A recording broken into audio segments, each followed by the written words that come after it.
धर्मग्रंथ महाभारत के आदि पर्व में वर्णित ये कथा उस समय की है जब अग्निदेव के कहने पर भगवान श्री कृष्ण और अर्जुन ने खांडव वन का दाह शुरू किया था।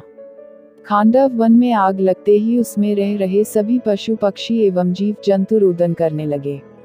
यह देख देवराज इंद्र को रहा नहीं गया और उन्होंने मेघों को वर्षा करने का आदेश दिया और मेघ जब इंद्र की आज्ञा पाकर बरसने लगे तो अर्जुन ने बहुत से बाणों की वर्षा करके सारे खांडव वन को ऐसे ढक दिया जैसे कोहरा चंद्रमा को ढक देता है। अर्जुन के चलाए हुए बाणों से सारा खांडव वन इस तरह ढक गया कि कोई भी प्राणी उस वन से निकल नहीं पा रहा था। जब खांडव वन जलाया जा रहा था उस वन के राजा महाबली नागराज तक्षक वहां नहीं थे। वे किसी काम से कुरुक्षेत्र चले गए थे, परंतु तक्षक का बलवान पुत्र अश्वसेन वहीं रह गया था। उसने उस आग से अपने को छुड़ाने के लिए काफी प्रयत्न किया, किंतु अर्जुन के बाणों से रुंध जान के कारण वह बाहर निकल न सका।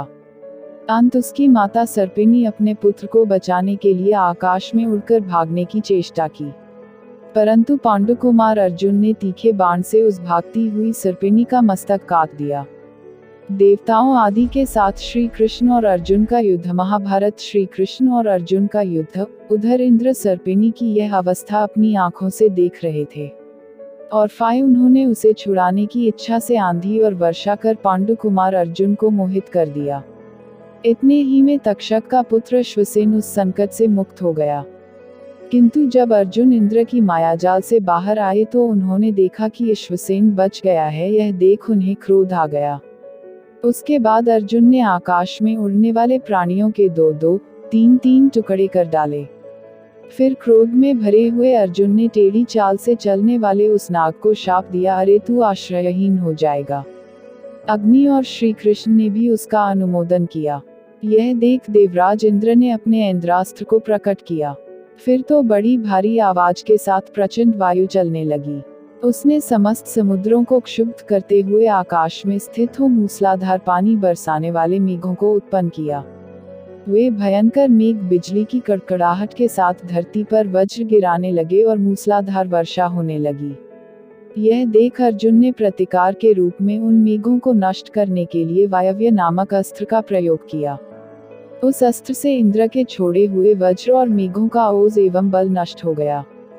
जल की सारी धाराएं सूख गईं और बिजलियां भी नष्ट हो गई। क्षण भर में आकाश धूल और अंधकार से रहित हो गया और शीतल हवा चलने लगी।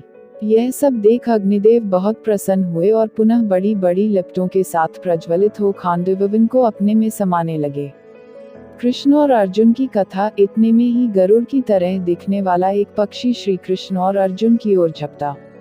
फिर नागों का झुंड पांडव अर्जुन के समीप भयानक जहर उगलते हुए उन पर टूट पड़े।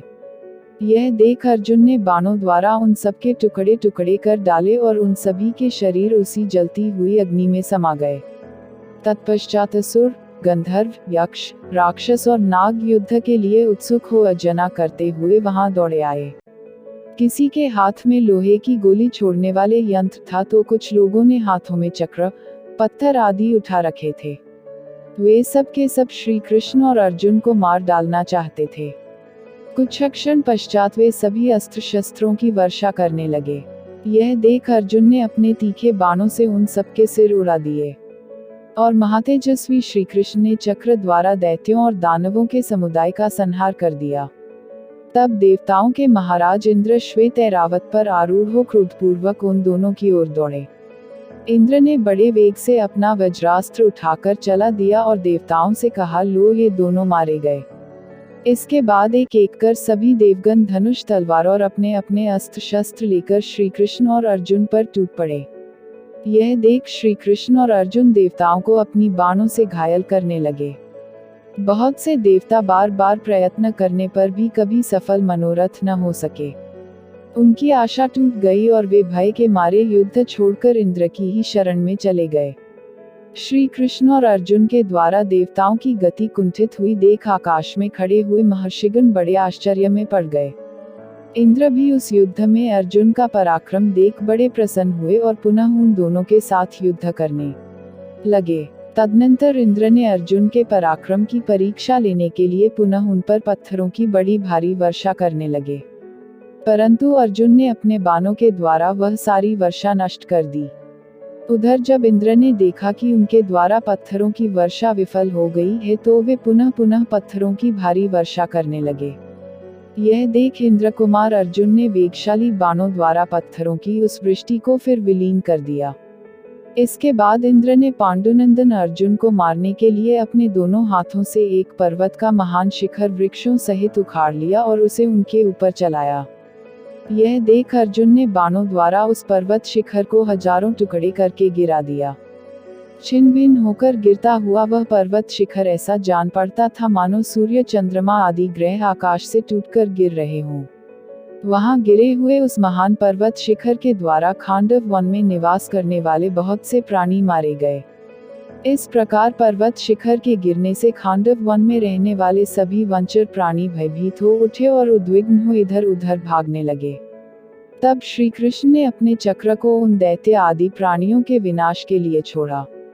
उस चक्र के प्रहार से पीड़ित हो दानव, निशाचर आदि समस्त क्षुद्र प्राणी सौ सौ टुकड़े होकर क्षण भर में आग में गिर गए। श्री कृष्ण के द्वारा बार बार चलाया हुआ वह चक्र अनेक प्राणियों का संहार करके पुनः हाथ में चला आता था। उधर जब देवतागण उन दोनों के बल से खांडव वन की रक्षा करने और उस आग को बुझाने में सफल ना हो सके तब पीठ दिखाकर चल दिए। उधर इंद्र देवताओं को विमुख हुआ देख अपने पुत्र अर्जुन की प्रशंसा करते हुए बड़े प्रसन्न हुए। तभी इंद्र को संबोधित करते हुए आकाशवाणी हुई, हे देवराज, तुम्हारे सखा नागराज तक्षक इस समय यहाँ नहीं हैं। वे खांडवदाह के समय कुरुक्षेत्र चले गए थे। भगवान वासुदेव तथा अर्जुन को किसी प्रकार युद्ध से जीता नहीं जा सकता। मेरे कहने से तुम इस बात को समझ लो। ये दोनों पहले के देवता नर और नारायण हैं। देवलोक में भी इनकी ख्याति है। इनका बल और पराक्रम कैसा है यह तुम भी जानते हो। ये अपराजित वीर हैं। संपूर्ण लोकों में किसी के द्वारा भी ये युद्ध में जीते नहीं जा सकते। अतः इंद्र, तुम्हारा देवताओं के साथ यहाँ से चले जाना ही उचित है। खांडववन के इस विनाश को तुम उसका प्रारब्ध ही समझो। यह आकाशवाणी सुनकर देवराज इंद्र ने इसे ही सत्य मान क्रोध छोड़कर उसी समय स्वर्ग लोक को लौट गए। देवराज इंद्र को वहां से प्रस्थान करते देख समस्त स्वर्गवासी देवता सेना सहित उनके पीछे पीछे चले गए। उस समय देवताओं सहित देवराज इंद्र को जाते देख श्री कृष्ण और अर्जुन ने सिंहनाद किया। देवराज के चले जाने पर केशव तथा अर्जुन अत्यंत प्रसन्न हो उस खांडव वन का दाह कराने लगे। अर्जुन के बाण चलाते समय उनके बाणों से कट जाने के कारण कोई भी जीव वहां से बाहर न निकल सका। फिर पितरों और देवताओं के लोक में भी खांडववन के दाह की गर्मी पहुंचने लगी। बहुतेरे प्राणियों के समुदाय कातर हो जोर जोर से चीत्कार करने लगे। हाथी, मृग और चीते भी रोदन करने लगे। उनके आर्तनाद से गंगा तथा समुद्र के भीतर रहने वाले मत्स्य भी थर्रा उठे। उस समय जो कोई राक्षस, दानव और नाग वहां एक साथ संग बनाकर निकलते थे, उन सबको भगवान श्री हरि चक्र द्वारा मार देते थे। इस प्रकार वन जंतुओं के मांस, रुधिर के समूह से अत्यंत तृप्त हो अग्निदेव ऊपर आकाशचारी होकर धूम रहित हो गए। उनकी आंखें चमक उठी, जिह्वा में दीप्ति आ गई और उनका विशाल मुख भी अत्यंत तेज से प्रकाशित होने लगा। श्री कृष्ण और अर्जुन का दिया हुआ वह इच्छानुसार भोजन पाकर अग्निदेव बड़े प्रसन्न और पूर्ण तृप्त हो गए। उन्हें बड़ी शांति मिली। इसी समय तक्षक के निवास स्थान से निकलकर सहसा भागते हुए मयासुर पर भगवान मधुसूदन की दृष्टि पड़ी। अग्निदेव मूर्तिमान हो सिर पर जटा धारण किए मेघ के समान गर्जना करने लगे और उस असुर को जला डालने की इच्छा से मांगने लगे। मैं दानवेंद्रों की शिल्पियों में श्रेष्ठ था, उसे पहचानकर भगवान वासुदेव उसका वध करने के लिए चक्र लेकर खड़े हो गए। मैंने देखा एक ओर मुझे मरने के लिए श्री कृष्ण ने चक्र उठा रखा है और दूसरी ओर अग्निदेव मुझे भस्म कर डालना चाहते हैं। तब वह अर्जुन की शरण में गया और बोला, अर्जुन मुझे बचाओ। यह देख अर्जुन के मन में दया आ गई, अतः उन्होंने मयासुर से कहा, तुम्हें डरना नहीं चाहिए। अर्जुन के अभयदान देने पर भगवान श्री कृष्ण ने मयासुर को मारने की इच्छा त्याग दी और अग्निदेव ने भी उसे नहीं जलाया। उसके बाद अग्निदेव ने श्री कृष्ण और अर्जुन के द्वारा इंद्र के आक्रमण से सुरक्षित रहकर खांडववन को 15 दिनों तक जलाया।